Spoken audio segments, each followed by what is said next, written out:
सभी को नमस्कार। आज हम असंगति अलंकार पर चर्चा करते हैं। जैसा आप जानते हैं कि कारण और कार्य में एक संगति होती है, एक सामंजस्य होता है, तारतम्य होता है। अर्थात जहाँ कारण होता है वहीं कार्य संपन्न होता है, या यूँ कहें कि किसी भी कार्य को संपन्न होने के लिए कारण की आवश्यकता होती है। अर्थात बिना किसी कारण के कोई भी कार्य संपन्न नहीं होता। तो असंगति अलंकार की बात हम करते हैं, तो असंगति अलंकार में जो शब्द है वो असंगति दो शब्दों से मिलने से बना है, अ और संगति। जहाँ पर संगति नहीं हो, जहाँ पर सामंजस्य नहीं हो, जहाँ पर साथ नहीं हो, सामंजस्य का अभाव हो, या जहाँ संगति नहीं हो, वहाँ पर असंगति अलंकार होता है। अब यह असंगति किन किन के बीच नहीं हो, असंगति का यहाँ पर क्या तात्पर्य है? तो जैसा मैंने कहा कि प्रत्येक काम को होने के लिए किसी न किसी कारण की आवश्यकता पड़ती है, कोई न कोई कारण अवश्य होता है। जैसे अब आप ये वीडियो देख रहे हैं और इस असंगति अलंकार को समझ रहे हैं, तो इसका भी कोई न कोई कारण है, और मैं इस अलंकार पर चर्चा करने के लिए उपस्थित हुआ हूँ, तो इसका भी एक निश्चित कोई कारण है। परंतु जहाँ पर कारण और कार्य में संगति नहीं है, यानी संगति किन किन के दरम्यान होनी चाहिए? कारण और कार्य में, कारण और कार्य, इन दोनों में संगति होनी चाहिए, सामंजस्य होना चाहिए। परंतु काव्य में बहुत बार कवि इस तरह से वर्णन करता है कि कारण में और कार्य में संगति का अभाव देखने को मिलता है, संगति नहीं होती है उनमें, या उनमें सामंजस्य नहीं होता है, या फिर कार्य और कारण दोनों साथ साथ नहीं होते हैं। तो जहाँ पर कार्य कहीं हो और कारण कहीं हो, यानी कारण की उपस्थिति तो कहीं दूसरी जगह हो और कार्य का संपन्न होना किसी अन्य जगह बतलाया जाए, वहां पर असंगति अलंकार होता है। पुनः समझ लें, यानी कारण तो कहीं अन्यत्र हो और कार्य कहीं अन्य जगह संपन्न हो, तो वहां पर असंगति अलंकार होता है। वैसे होना यह चाहिए कि जहां पर कारण मौजूद है वहीं पर कार्य का संपन्न होना चाहिए, परंतु इसमें ऐसा नहीं होता है। यानी यहाँ पर कारण कहीं अन्यत्र होता है और उसका जो प्रतिफल होता है, उसका जो कार्य की संपन्नता होती है, वो कहीं अन्यत्र बतलाई जाती है, तो वहां पर असंगति अलंकार होता है। अर्थात कार्य और कारण दोनों में असंगति हो, कारण कहीं अन्य हो और उसका जो कार्य होता है, कार्य का जो संपादन है वह कहीं अन्य जगह होता हो, इस तरह का चित्रण किया जाए, वहां पर असंगति अलंकार होता है। तो हमने बात कर ली कि असंगति क्या है? संगति का न होना, साथ का न होना, सामंजस्य का अभाव होना। फिर दूसरी बात आती है कि संगति किन किन के बीच नहीं हो, तो इस पर भी हमने चर्चा की कि संगति नहीं होती है कारण और कार्य के बीच में। अर्थात जहां काव्य में कार्य और कारण के बीच में संगति का भाव हो, सामंजस्य का भाव हो, दोनों साथ साथ नहीं हो, वहां पर असंगति अलंकार होता है। अब हम इसको एक उदाहरण के रूप में समझते हैं, जिससे हमें बहुत अच्छे से यह समझ में आ पाएगा। तो आइए हम एक उदाहरण लेते हैं। पहला उदाहरण है, सीत ही ले 10 कंध गयो, पै गयो है बेचारो समुद्र बांधो।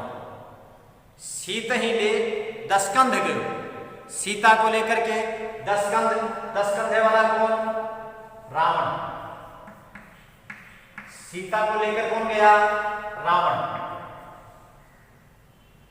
यहां पर सीता को ले जाने का कारण कौन है? रावण है। गलत काम किसने किया है? रावण ने। सजा किसको मिलनी चाहिए थी? रावण को।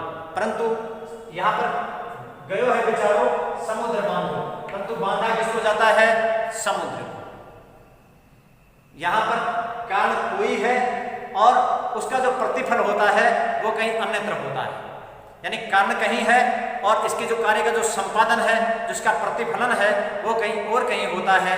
तो जहाँ पर कारण और कार्य में संगति हो, वहां पर हमने पढ़ा कि असंगति अलंकार है, तो यह असंगति अलंकार का उदाहरण है। एक उदाहरण हम और देखते हैं। हृदय घाव मेरे पीर रघुवीरे।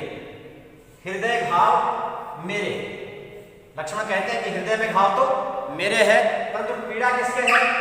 रघुवीरे, रघुवीर के है, रघुवीर राम।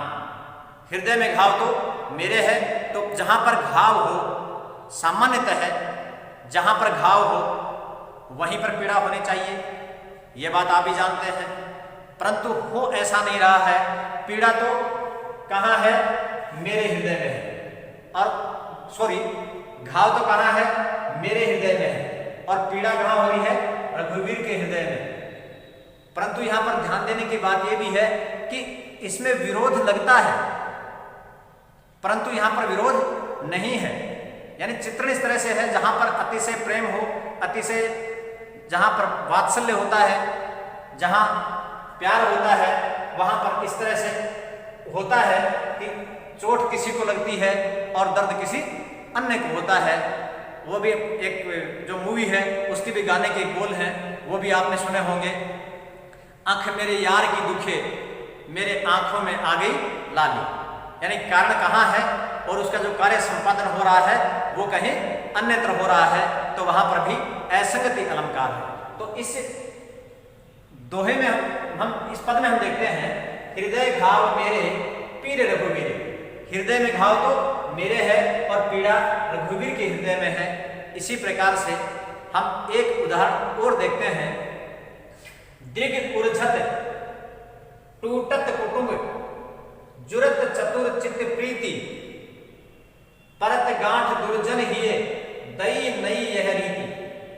देखिए, दृग उर्झत, उलझते तो कौन है? नेत्र है, और टूटते कौन है? कुटुंब, परिवार टूटते हैं। यानी नेत्र उलझते हैं, टूटते परिवार हैं, जुरत चतुर चित्त प्रीति, और जो चतुर जन है उनके हृदय में प्रीति जुड़ती है। यानी जो प्रेमी प्रेमिका है उनके हृदय में, वो उनके जो हृदय हैं वो प्रेम प्रीति से जुड़ जाते हैं। सामान्यतः बात यह कि जो चीज उलझती है टूटना उसी को चाहिए, परंतु यहाँ पर उलझते तो नेत्र हैं और टूटते परिवार हैं। यानी जब किसी नायक नायिका में प्रेम होता है तो वो उन दोनों के जो नेत्र हैं वो एक दूसरे से आकर्षित होकर के उनमें जो प्रीति होती है उनके कारण से उन परिवार जो है वो टूटते हैं। तो सामान्यतः हम क्या देखते हैं कि जहां पर जो चीज टूटती है या जो चीज उलझती है उसी चीज को टूटना चाहिए, परंतु यहाँ पर वह चीज नहीं टूट रही है। उलझने का काम तो नेत्र करते हैं और टूटते क्या है? परिवार है, और जुड़ते क्या है? चित्त प्रीति, उनके चित्त में प्रीति जुड़ती है। परत गांठ दुर्जन ही, और दुर्जन जो व्यक्ति है उसके हृदय में गांठ पड़ जाती है। दई नई है रीति, प्रेम की यह नई रीति है। तो इसको पुनः समझें। दृग उर्झत, उलझने का काम नेत्र करते हैं, परंतु उनके कारण से परिवार टूटते हैं। यानी यहाँ पर कारण कुछ और है और कार्य संपन्न कुछ अलग होता है, कार्य की निष्पत्ति कुछ अलग होती है। और परत गांठ दुर्जन ही, जो चीज उलझती है सामान्यतः वही चीज टूटती है, और जो चीज टूटती है उसी चीज को जब बांधते हैं तो बांधने में गांठ पड़ जाती है। यह बात आप जानते हैं। जो चीज उलझती है वही टूटती है, और वही टूटती है तो वही जुड़ती है या जोड़ी जाती है, और जब वही उसमें जोड़ते हैं तो उसी में गांठ पड़ती है। परंतु यहां पर सारे जो काम हैं वो अलग अलग हो रहे हैं। कुटुंब नेत्र उलझते हैं, परिवार टूटते हैं, चतुर हृदय में प्रीति की निष्पत्ति होती है, वे उनमें प्रेम प्यार होता है। प्रत गांठ दुर्जन ही है, और जो दुष्ट जन है उनके हृदय में गांठ पड़ जाती है। दई नई है रीति, प्रेम प्यार की यह नई रीति है। अर्थात यहाँ पर कारण कहीं है, कार्य संपन्न कहीं हो रहा है, तो यहाँ पर भी असंगति अलंकार है। तो आपको अच्छी तरह से समझ में आ गया होगा कि जहाँ पर कारण कहीं हो और कार्य संपन्न कहीं दूसरी जगह हो, तो वहां पर असंगति अलंकार होता है। इस दोहे को अगर हम याद कर लें तो हमें यह अलंकार बहुत अच्छे से समझ में आ सकता है। कारण कारज वर्णिये न्यारे न्यारे ठोर, कारण कारज वर्णिये न्यारे न्यारे ठोर, समझावे जो विरोध सु असंगति सिरो। यानी कारण और कार्य का जहां पर अलग अलग स्थानों पर, ठोर स्थान, अलग अलग स्थानों पर जहां कार्य और कारण का वर्णन किया जाए, वर्णनीय वर्णन किया जाए, वहां पर असंगति अलंकार होता है। अब हम असंगति, विभावना और विशेषोक्ति अलंकार की भी चर्चा करते हैं कि असंगति अलंकार में, विशेषोक्ति अलंकार में और विभावना अलंकार में क्या अंतर है। उससे आपको यह अलंकार और भी अच्छे से समझ में आ पाएगा, आप इस अलंकार को और भी अच्छे से समझ पाएंगे। तो देखिए, विभावना अलंकार में हमने जब पढ़ा तो हमने पाया था कि जहां पर बिना किसी कारण के कार्य का संपन्न होना बतलाया जाए, यानी काव्य में जहां इस तरह का चमत्कारपूर्ण वर्णन किया जाए कि जहां पर कारण नहीं है उसके बावजूद भी कोई काम संपन्न हो रहा है, तो वहां पर विभावना अलंकार होता है। और यहां पर हमने उदाहरण भी दिया था, बिनु पद चले सुने बिनु काना, कर बिन करत कर्म विधि नाम। तो यहां पर कारण नहीं है परंतु कार्य का संपन्न होना बतलाया गया, इसलिए यहां पर कौन सा अलंकार हुआ? विभावना अलंकार। यानी विभावना अलंकार में कारण नहीं होता है, कारण की अनुपस्थिति होती है परंतु कार्य का संपन्न होना बतलाया जाता है। यह कौन सा अलंकार है? विभावना। विशेषोक्ति अलंकार में कारण उपस्थित रहता है परंतु उसके बावजूद भी कार्य संपन्न नहीं होता है। यानी जहां पर कारण होने पर भी कोई कार्य संपन्न नहीं हो, वहां पर विशेषोक्ति अलंकार होता है। जैसे उदाहरण के लिए, देखो दो दो मेघ बरसते मैं प्यासी की प्यासी। यानी दो दो मेघ बरस रहे हैं, आंखों से अश्रुधारा प्रवाहित हो रही है, फिर भी मैं प्यासी की प्यासी, अर्थात जहां पर पानी की प्यास के लिए जल है वो उपस्थित है, उसके बावजूद भी जो प्यास है वो बुझती नहीं है। तो यहाँ पर जो अलंकार है वहाँ पर कारण होने पर भी कार्य संपन्न नहीं हो रहा है, तो वहाँ विशेषोक्ति अलंकार है। और असंगति अलंकार में कारण कहीं होता है और एक कार्य कहीं अन्यत्र संपन्न होता है, तो यहाँ पर जो अलंकार है वह असंगति अलंकार है। तो इस प्रकार से आप इन अलंकारों को बहुत अच्छे से समझ सकते हैं। यानी कि असंगति अलंकार में कारण और कार्य में जो एक निश्चिंतता है, जो एक नियत या निश्चित या जो स्वाभाविक संबंध है वह नहीं होता है। यानी असंगति अलंकार में कार्य और कारण का जो नियत या निश्चित, जो स्वाभाविक एक जो संबंध होना चाहिए वह संबंध नहीं होता है।